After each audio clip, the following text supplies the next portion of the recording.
Hi guys, welcome back to my channel Pahal. And आज हम हमारी सेकंड थ्योरी की बात करने जा रहे हैं जिसका नाम है space in connection theory. And उस थ्योरी पे आगे प्रोसीड करने से पहले मैं आप सबसे कहना चाहती हूँ कि अगर आपको आपके रिलेशनशिप में इन वीडियोस के थ्रू कुछ भी हेल्प मिली हो तो गाइस इस चैनल को लाइक करें, सब्सक्राइब करें और वीडियोस को शेयर करें। यस, सो अब हम आगे प्रोसीड करते हैं हमारी सेकंड टुगेदरनेस थ्योरी में जिसका नाम है space and connection theory.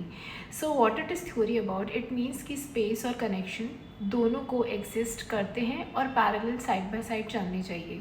See what happen, एक को चाहिए प्रॉपर कनेक्शन, एक को कभी कभी चाहिए होता है थोड़ी सी स्पेस।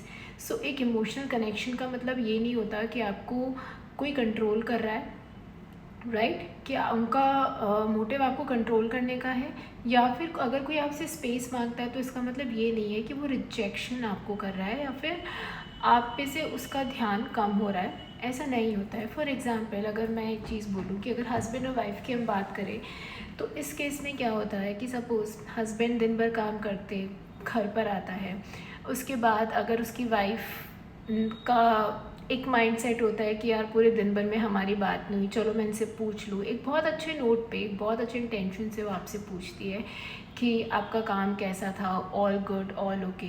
बट उसी टाइम हस्बैंड के माइंड में क्या रहता है कि यार मैं पूरे दिन के टाइट स्केड्यूल से घर आया हूँ तो I want my little bit of space, I want my little bit of time to get relaxed.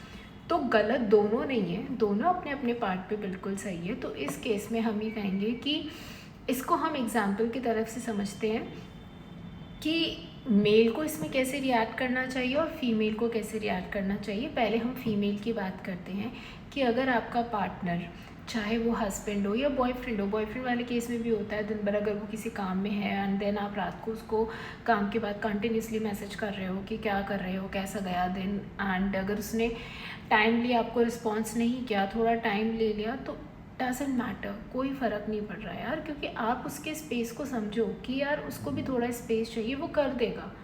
And usually अगर वो कर देता है तो फिर आपको इतना लोड लेने की ज़रूरत नहीं है, उसको स्पेस देना सीखो।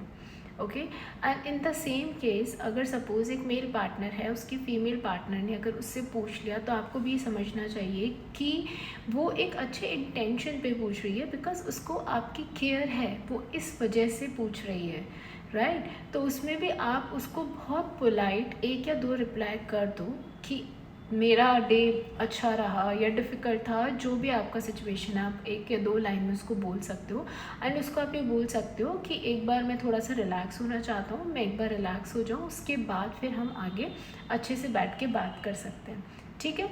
तो यहाँ पे क्या हुआ, फीमेल पार्टनर ने आपकी स्पेस की केयर कर ली, उसने उस चीज़ को गलत वे में एक रिजेक्शन या फिर इस वे में नहीं लिया कि यार मतलब ये मेरे को इग्नोर कर रहा है, उस वे में नहीं लिया, उस चीज़ को समझ के उसने आपको टाइम दिया। एट द सेम पार्ट कि आपका जो मेल पार्टनर है उसने आपके कनेक्शन को समझा। आपको समझना चाहिए कि उसने अगर आपको एक या दो मैसेज के भी रिस्पॉन्स किए तो उसने उस चीज़ को समझा, बिकॉज आपको अच्छा लगता है कि अगर वो आपको आपके स्केड्यूल के बारे में बताएं, ठीक है। तो ये चीज़ आपको भी समझनी चाहिए।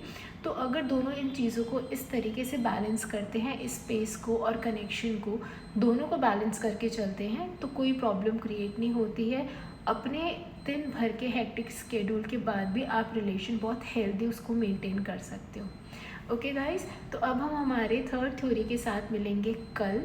एंड जब तक के लिए अपना ध्यान रखिए, अपने आप से खूब सारा प्यार करें। Take care, bye.